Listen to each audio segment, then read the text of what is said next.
138장 만왕의 왕 내 주께서 왜 고쳐 당했나 이 벌레 같은 너희의 가보혈하렸네 십자가 내가 처음 볼 때에 나의 마음의 큰 고통 사라져 오늘 믿고서 내 눈 밝았네 참 내 기쁨 영원하도다. 하나님 말씀 요한복음 6장 34절에서 40절 말씀 교독합니다. 34절 말씀 제가 먼저 받들어 봉독드립니다. 저희가 가로되 주여 이 떡을 항상 우리에게 주소서.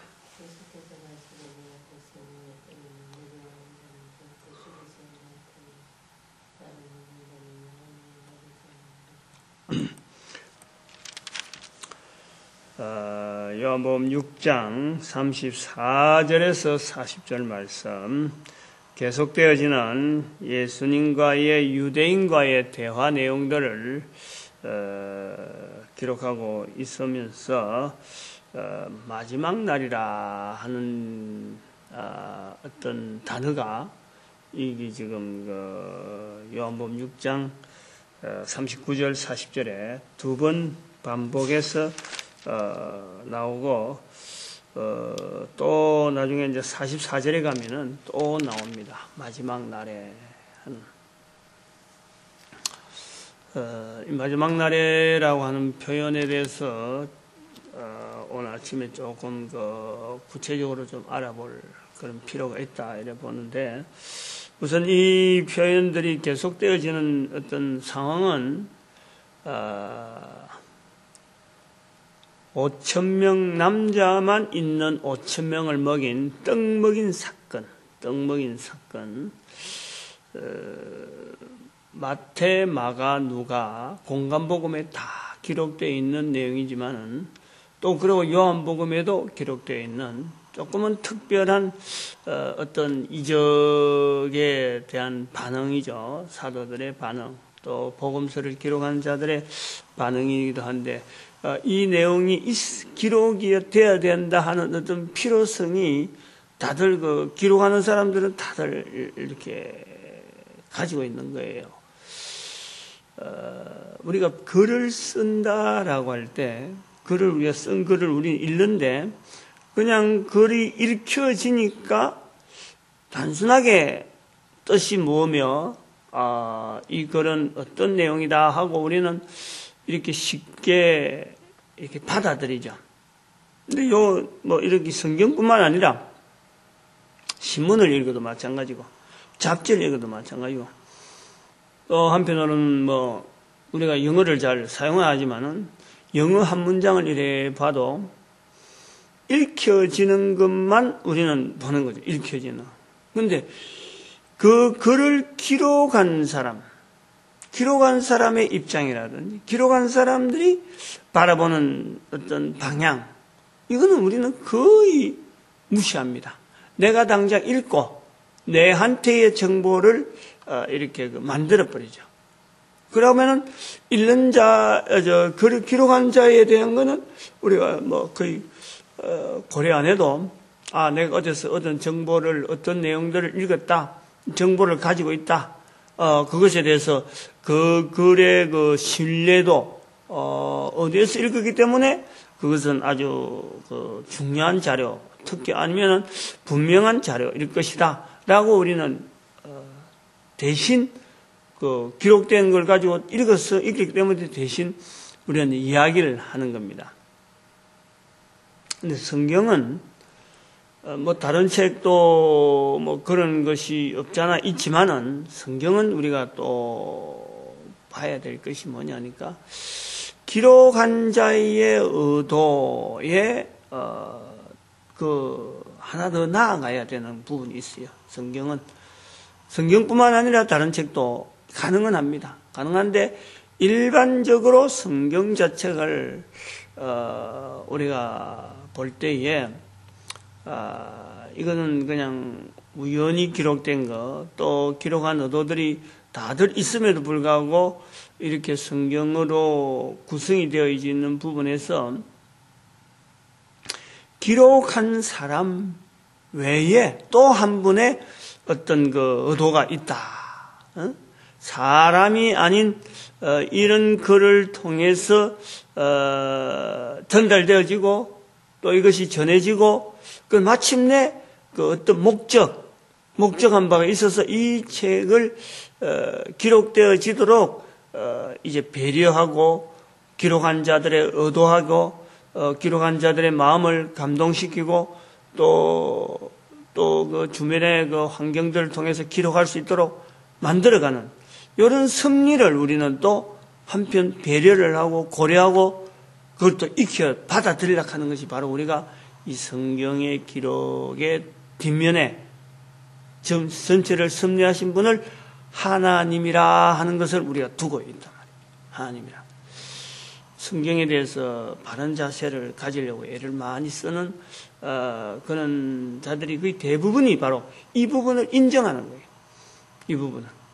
이런 거는 일반 책에서는 강조를 안 하는데 성경에서만은 강조가 되어지는 겁니다. 여기 오늘 우리가 같은 그 복음서를 복음서에 있는 내용을 이 5,000명 먹인 사건을 보지만은 요한이라고 하는 그 사도의 의도가 이 사건을 통해서 나타내려고 하는 기록하는 그 흐름 자체가 일반 복음서하고 분명히 다른 것을 우리가 다른 공간 복음서하고 다른 것을 우리가 보는데 그 중에서도 요한의 그런 의도를 성령님께서 또 특별히 사용하고 계시는 것을 또 우리가 보는 거예요. 이 하나님의 섭리를 우리는 특별히 그 요한복음을 통해서 보는데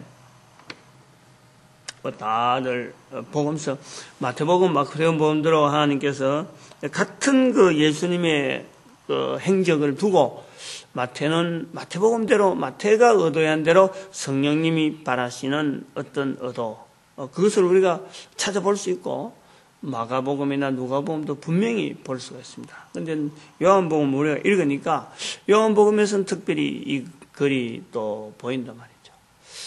이런 우리가 글을 읽으면서 저자의 의도까지 생각하면서 우리가 책을 읽는다 그러면은 어느 책이든지 아마 굉장히 깊은 어떤 사색을 하게 되고 또 그것이 인상 깊은 어떤 그 내용이 되어질 것은 분명합니다.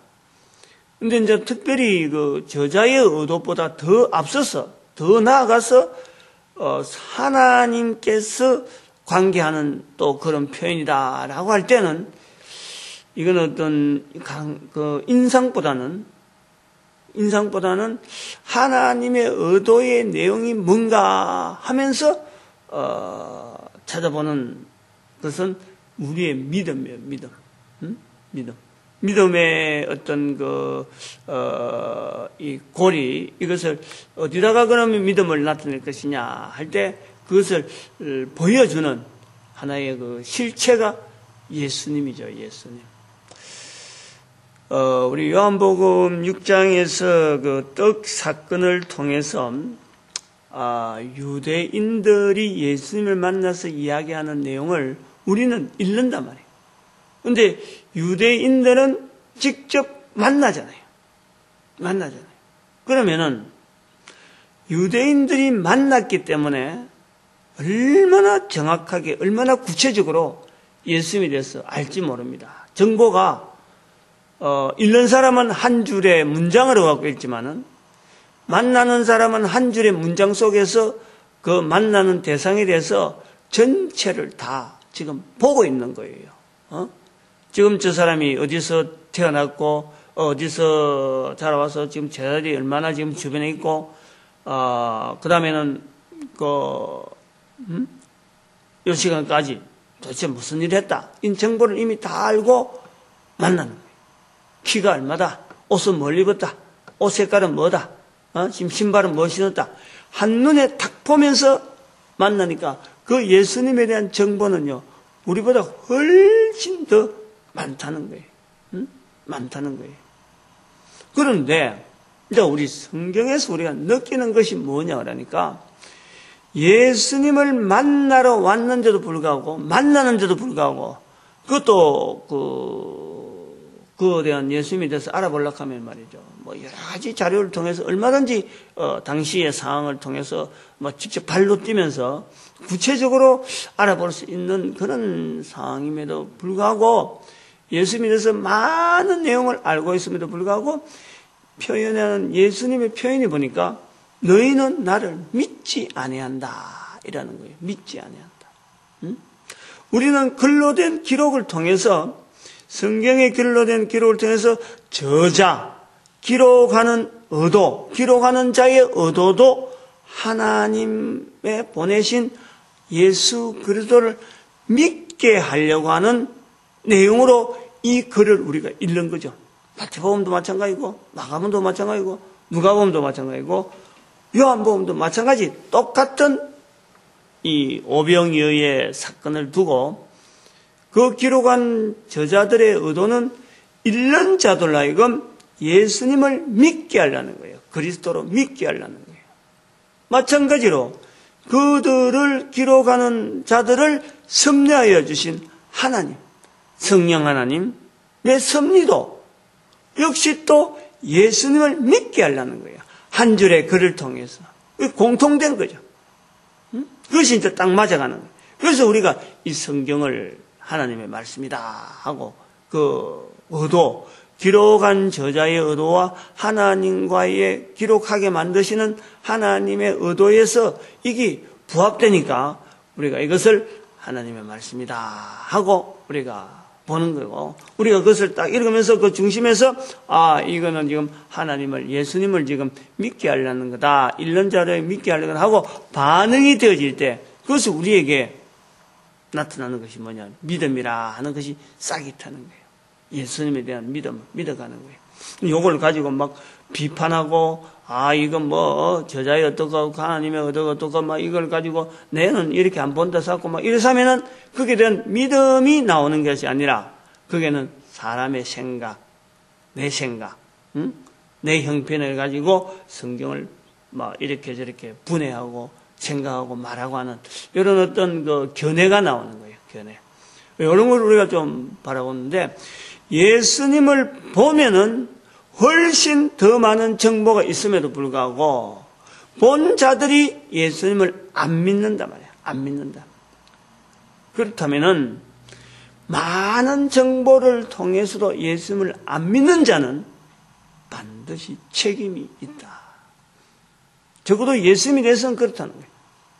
예수님을 믿음의 대상으로 예수님을 만나고 예수님을 믿음의 어떤 대상으로서 예수님을 표현해야 될 사람들이 예수님에 대해서 많은 내용을 알고 있음에도 불구하고 예수님에 대해서 표현하지 않을 때에는 그에 대한 책임이 있습니다.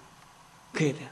우리 인간들과 창조주 하나님, 하나님과의 관계성 속에서 하나님 되시는 예수님이 사람들에게 나타났을 때는, 하나님께서 보아지는 우리 그 본자들에서의 요구하는 책임이 있어요. 책임. 그 책임이 사실은 뭐 폭넓게 이야기하려면 만물 가운데 하나님의 만드신 모든 만물 가운데는 다 인간이라면은 이 만물 가운데에 하나님을 만드신 하나님을 알 수 있는 능력이 우리에게는 이미 잠재되어 있어요. 풍성하게 잠재되어 있어요. 근데 그것을 이제는 하나님을 나타내는 데 쓰지 않는, 하나님을 증거하지 않는 우리 인간의 모습이 있는 거예요. 그것이 바로 죄란 말이에요. 레위기서 5장 1절에 그 말씀을 하고 있어요. 사람 앞에서 본 것을 증거하지 않는 것이 바로 죄다. 죄. 그 죄에 대한 정의가 그래요. 모든 인간들이 하나님 두기를 그 마음에, 다른 로마서 1장 28절의 말씀에서는 마음에 하나님 두기를 싫어하는, 이것이 또 죄인 거예요. 그 두 개가 같은 거예요. 레위기서 5장 1절이나 로마서 1장 28절 똑같은 내용. 하나님에 대해서 증거할 수 있는 여러 가지 능력들이 우리에게는 이미 풍성하게 있음에도 불구하고 그것을 만물 가운데서 이걸 나타내지 않는 것이 죄인 거라, 죄.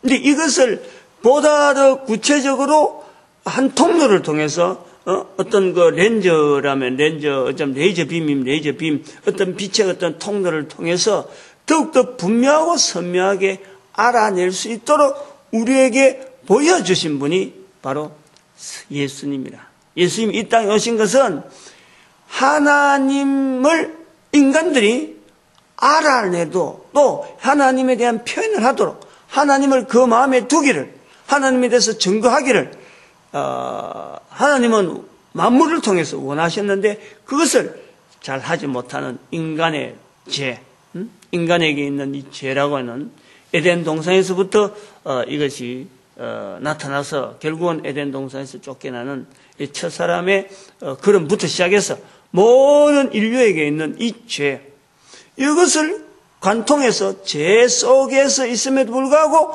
하나님을 제대로 표현할 수 있고 고백할 수 있는, 그 마음에 하나님을 둘 수 있는 어떤 통로를, 어떤 환경을, 어떤 개인의 변화를 요구하기 위해서 예수님께서 이 땅에 오신 거고, 예수님을 통해서 하나님을 분명히 바르게 표현할 수 있고 영광 돌릴 수 있도록 배려된 것이 바로 이 땅에 오신 예수님의 그 기능, 우리가 그런 면을 본단 말이에요. 그렇게 하더라도 그것을 본 자들이 제대로 안 되니까 또 도우시는 분이 바로 성령님으로 도우는 거예요. 성령님. 사람의 능력으로 안 되고 성령님으로 도우는. 그래서 그 책임, 인간들에게 있는 하나님을 나타내지 못하는 그 죄, 그 죄로 말미암아 인간들은 이 땅에 있는 동안에 하나님을 나타내지 못했던 그 책임 때문에 부득이 참으로 하나님께서는 바라지 않지만은, 인간을 만드신 하나님께서는 바라지 않지만은 부득이 이 땅에서 마지막 생명이 끝나는 날에 그 생명 자체가 소멸되진 아니하고 있는 존재 자체는 그대로 유지되어지는 영의 상태로 고통을 당하는 일종의 그 책임을 주어진 기회를 충분하게 활용하지 못한 거기에 대한 어떤 책임적인 위치로서 사탄이 있는 지옥에서의 고통이 주어질 수밖에 없다. 이런 구조가 우리 인간들이 살아가는 원리가 되어지는 거예요. 그런데 지금 예수님을 만나러 온 유대인들의 입장이 이제 우리가 좀 더 단면적으로 우리가 본단 말이에요. 내 모습인데 바로 유대인들이 예수님 앞에 예수님에 대한 정보를 훤히 가지고 있으면서 예수님에게 막 시험을 걸고 우리 민족을 좀 그럼 40년 동안 한번 먹이봐라. 그럼 우리가 믿겠다 하는 식으로 예수님을 시험하는 이런 내용인데, 그 연결의 끝에 너희들은 나를 보고도 36절을 보니까 너희는 나를 보고도 믿지 아니하는도다. 믿지 아니하는도다. 이 믿지 아니하는 이 너희는 나를 보고도 믿지 아니하는 자들은 지금 표현은 나오진 않습니다만은 대신은 이제 거꾸로 나를 믿는 자는 마지막 날에 하나도 잃어버리지 않고 다시 찾는다. 마지막 날에 3번 이게 이제 6장에서 나오는 거예요. 여기 이제 마지막 날이라 하는 것은 나를 보고도 믿지 않는 자가 마지막 날에 이제는 책임을 묻게 되어지는 책임에 대해서 이제는 나름대로 정리를 할 수밖에 없는 그 과정이 있다는 거지. 우리가 이 본문에서 우리가 그런 것을 좀 우리가 찾아내는 것이 바라다 봐. 근데 여기서 마지막 날에라고 하는 이 표현을 왜 요한이 썼을까 하는 것에 우리가 다른 복음서하고 다르다는 거지. 다른 복음서는 이 마지막 날에 가는 그 공관복음에 나오는 이 오병이어의 사건 앞에 마지막 날이라 하는 것을 연결하는 그런 흐름은 결코 없잖아요. 잘 알죠. 그런데 이 요한복음에서는 마지막 날에 하는 것이 이 오병이어의 사건에서 연결되어지는 계속되어지는 대화 속에서 마지막 날이 나옵니다. 마지막 날. 이 마지막 날은 어떻게 해서 요한복음이 마지막 날이라 하는 말을 썼을까? 저는 요한이 생각하는, 요한이 이 기록을 할 때의 마지막 날이라 할 때 두 가지 어떤 현상, 하나는 본 현상, 하나는 적용하려고 하는 어떤 예언적인 그런 표현이 아닌가 이래 봅니다. 첫 번째는 뭐냐면은 AD 70년에 있었던 예루살렘의 멸망을 본 사도 요한은 유대인들의 마지막을 봤다는 거죠. 유대인들의 마지막. 하나님의 구원을 바라는 그 유대 백성들, 자기의 동족이잖아요. 요한도 그 속에서 하나님의 구원을 기다리던 그 요한이었다는 거지. 다른 민족이라면은 오히려 참 흠을 잡는다, 뭔가 비난한다, 비아냥거린다라고 보겠지만은 그 동족으로서 그 속에서 깊이 참 유대인의 참 사랑, 유대인에 대한 사랑, 유대인으로서의 그 자부심, 어느보다도 강했던 이 사도 요한이 예수 그리스도를 구주로 받아들이고 보니까 유대인들 중에서 바로 참 예수 그리스도를 받아들이지 않는 자들의 그 모습들을 너무너무 많이 보는 거죠. 너무 많이 보는 거예요. 그러면서 이제 자기가 요한이 그렇다고 해서 유대인의 멸망이라든지 유대인의 그 어떤 마지막을 바라고 그것을 본 건 아닌데, 그래서 로마인들하고 공작을 하고 어떤 그들에게 정보를 주고 또 이렇게 해서 로마인들이 예루살렘을 멸망시킨 건 아닌데 이 예루살렘의 멸망을 봤다는 거예요. 그 튼튼해 보던 참 46년간이나 지었다는 그 성전이 그냥 무너져 버리는 거예요. 이걸 보면서 사도 요한은 마지막 날에 대한 개념을 쓰는 거죠.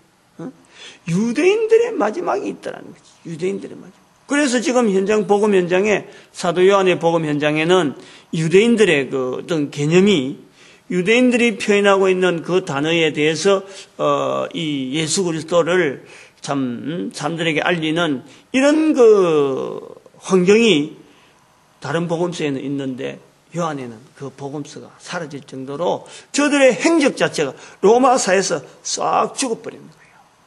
이 마지막을, 예루살렘의 마지막 멸망당하는 모습을 보면서 자기가 그 옆에 있은 건 아니고 소문은 들었겠지. 소문은 듣고 예루살렘 멸망되었다. 그러면서 로마사회 전체에서 유대사회가 하나둘 자취를 감추고 지하로, 안 그러면 유대인들이 쫓겨서 한쪽에서 이제는 참 옛날에는 로마 사회 안에서 그래도 하나의 지위를 가지고 하나의 위치를 가지고 이렇게 인정을 받던 로마 유대 사회가, 로마에서의 유대 사회가 완전히 사라지는, 안 보이는 그런 것을 보면서 유대의 마지막이라는 것은 결국에는 어떤 인과응보를 찾는다면은 예수님에게 대한 정보를 어느 민족보다도 가장 많이 가진 이 민족임에도 불구하고 그것을 나타내는데, 그것을 믿어내는데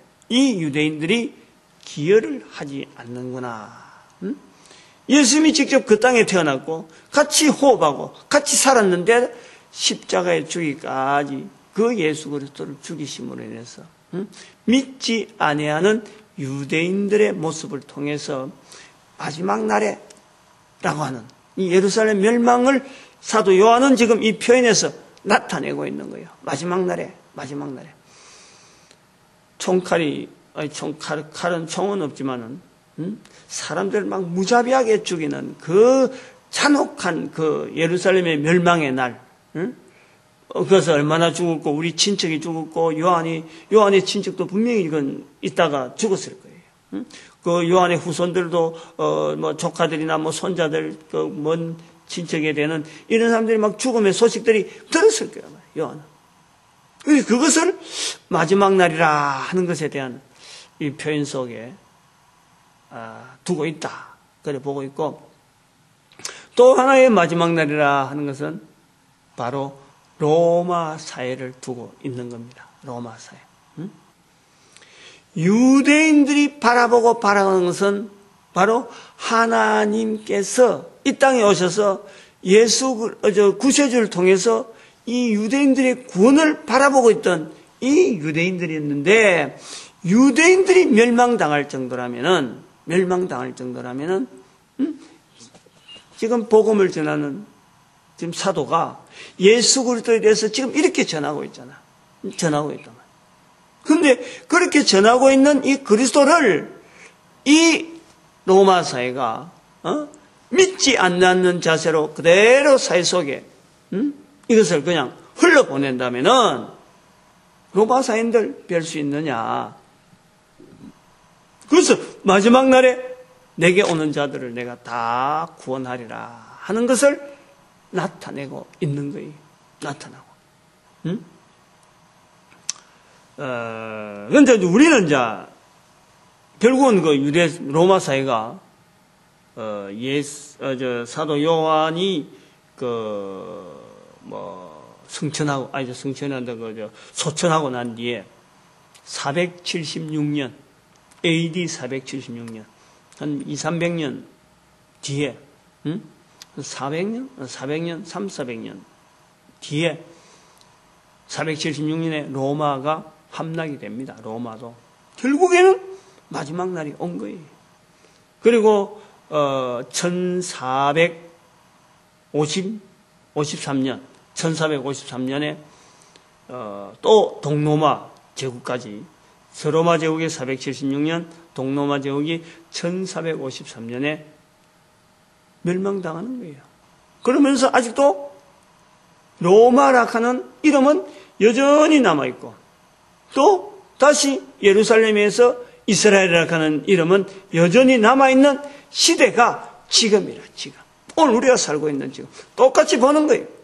마지막 날을 다 경험했던 유대인들, 마지막 날을 다 경험했던 로마가 똑같이 공존하면서 우리는 그 마지막에 대해서 제3자의 입장에서 또 바라보면서 우리가 있는 거예요.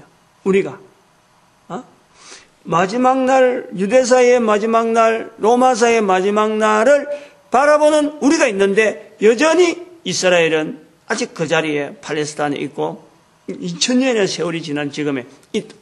그리고 로마사회가 아직도 이태리에 로마라 하는 수도를 두고 있단 말이에요. 그럼 우리에게 있는 마지막 날 이게 있는 거예요. 이거는 우리가 챙겨야 돼. 우리가 이것을 추스려야 돼. 유대사에도 마지막 날이 있었다. 로마사에도 마지막 날이 있었다. 이 두 사회를 바라본 우리에게도 마지막 날에 대한 분명한 적용이 있다는 거예요. 그것이 뭐냐니까 바로 교회를 통해서 계속해서 알리는 예수 그리스도에 대한 반응. 이게 이제 각 사람만에게 있는 이 마지막 날에 대한 책임적인 자세가 있는 거예요. 예수 그리스도 이름이 하나님이신데 이 하나님께 하나님의 이름이 사람들의 귀에 들려지는데 들은 자의 귀가 여기에 대해서 믿는 모습으로 반응하지 않으면은 마지막 날에 지금까지 보여졌던 유대사회나 로마사회의 그 멸망이 그대로 그들에게도 적용되어질 것이다 하는 것에 대해서 우리는 이걸 찾아내야 된다. 또 한편으로는 그러므로 마지막 날을 향해서 가는 어떤 길목에 내 한 사람 한 사람이 각 사람에게 들려지는 그 예수 그리스도의 이름 자체가 저와 나의 마지막 날에 어떤 분기점을 나르는 건지 완전히 갈라지는 현장이 되어지든지 안 그러면 마지막 날에 하나님의 구원이 우리에게 같이 임하는 동행이 되어질지에 대한 이 잣대가 바로 그것이 바로 오늘 내게 주어지는 거예요. 내가 전하는 예수 그리스도를 통해서 듣는 저들의 귀가 이 마지막 날에 나와 더불어서 예수님께서 말해요. 나를 보내신 이의 뜻은 내게 주신 자 중에 내가 하나도 잃어버리지 않고 내게 주신 자를 하나도 잃어버리지 않고 내가 다 마지막 날에 다시 살리는 이것이라. 이 일에 우리가 지금 하나의 일거리를 맡았다 그러나요? 하나의 도구로서 하나의 분야를 지금 분명히 담당하고 있는 거예요. 사도 요한이 지금 그 마지막 날을 예루살렘 마지막 날 보면서 로마사의 마지막을 분명히 예언하고 표현한다 그러면은 오늘 우리는 두 사회를 분명히 알고 있잖아요. AD 70년에 유대사의 멸망, 그 다음에 476년에 서로마, 그것도 더 나아가서 1453년에 동로마, 딱 그래서 로마 제국 자체가 쌍거리 사라지는데도 불구하고 지금 그로부터 한 500년이 지나고 난 지금에 이스라엘이 1945년 1453년 1945년 비슷한 1945년 아마 우리 그거 같을 거예요. 이스라엘의 건국이 다시 이루어지는 것이. 그게 500년. 500년 지나니까 지금 전체가 다 여전히 우리한테 보여지는 사회로 성경에 있는 사회가 그대로 우리 사회한테 우리 지금의 현재 상황으로 지금 그대로 지금 나타나고 있는데 지금 우리에게도 이 마지막 날에 대한 또 요구가 되어지는 것을 우리는 볼 수 있다. 이것을 오늘 이 마지막 날에 하는 이런 표현을 세 번이나 거듭하고 있는 요한복음 6장의 어떤 사도 요한의 의도, 그리고 그것을 성령님을 통한 우리의 하나의 자세, 이걸 한번 살펴보는 시간으로 정리를 합니다. 기록된 글 하나가 어떻게 참 천지좌우 이렇게 되어진 것이 다 갈 수는 없어요. 기록됐다고 해서 신문에 기록될 수도 있고 잡지에 기록될 수도 있고 낙서하다가 종이에다 기록될 수도 있죠. 그러나 이 성경이라고 하는 이 표현에서 아까도 말했지만 기록한 자의 의도를 그 섭리하여 주시는 성령님의 충분하신 섭리, 그것을 우리가 다 인정하면서 받아들이는 글이고, 또 내가 그것을 읽으면서 깨달아가는 과정에서도 성령님의 조명, 성령님이 함께하심, 그것을 통해서 우리가 그것을 바라보기 때문에요. 이 글에 대한 이 표현에 대해서 이거는요, 바로 인생에 걸어가는 인간들이 걸어가는 모든 어떤 방향에다가 어느 환경에다가 적용해도 거기서는 새로운 성령님의 어떤 깨달아지고 인도하시는 섭리가 분명히 있는 거예요. 그런데 여기 본문에서 나타난 마지막 날에 하는 이 표현을 우리가 성령님께서 인도하시는 우리 시대의 마지막을 연상시키는 글이다라고 받아들인다면은 처음에 기록할 때의 의도나, 그 다음에 성령님이 기록할 때에 역사 섭리하신 그 의도나, 오늘 내가 읽을 때에 읽으면 바라보는 그 의도나, 그 어떤 감동이나 같아질 수 있다라는 것은요, 이 명백한 거예요, 명백한. 이제 개인적으로 어떤 강도는 차이는 있겠죠. 어떤 사람은 읽을 때, 그까지 못 읽는데, 어떤 사람은 또 더 큰 어떤 내용도 볼 수 있고, 한데, 저희에게 주어지는 이 시간에 같이 나눌 수 있는 이런 표현으로서는, 이 마지막 날에 우리가 준비해야 될 것에 대해서는, 우리 입술에서 나오는 이 예수 그리스도에 대한 전하는 언어, 봐야 믿는다. 어림도 없습니다. 봐도 안 믿는 사람들이 유대인들 중에 어마어마하게 많았다. 저들에게서 마지막 날.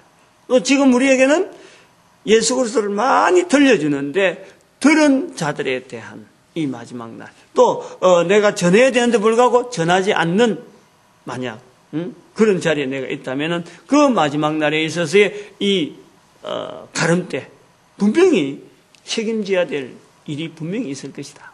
그러면 우리는 이 마지막 날에 보다 그 책임질 일에 적게 하려면은 예수 그리스도에 대해서 많은 자들에게 되도록이면 최선을 다해서 입을 열어서 나타내는 것이 하나님에 대한 내가 믿는다 할 때에 하나의 주어지는 하나의 축복으로 우리는 볼 수 있다라는 것을 우리 오늘 이 말씀을 정리하려고 합니다. 교회를 출입하게 됨으로 인해서 주어지는 이 성도란 이름, 이 복된 이름, 이것이 복된 이름이다. 전도자가 되어지는, 예수님을 전가하는 자리 되어지는 이 놀라운 자리, 이것이 정말 참 보람차고 보배롭고 이것을 감사할 수 있는 이런 그 자리에까지 우리를 인도하신 하나님 앞에 이 자리를 더욱더 넉넉하게 계속해서 유지할 수 있던 삶이 되어지기를 우리가 소망하고, 우리가 또 교회를 통해서 항상 다른 어떤 복잡하게 이것저것 손댈 것이 아니라 오직 전도하는 곳이 바로 교회고, 전도하는 것을 말하면 모든 교회가, 지구상에 있는 모든 교회가 하나로 하나 되면서 예수 그리스도를 알리게만 우리가 참 하나 되어지는 그런 교회가 되어지길 바라고, 우리 민족이 이 복된 일에 쓰임 받기를 바라면서 민족을 축복하는 시간 지어 삼참 보냈습니다. 주여!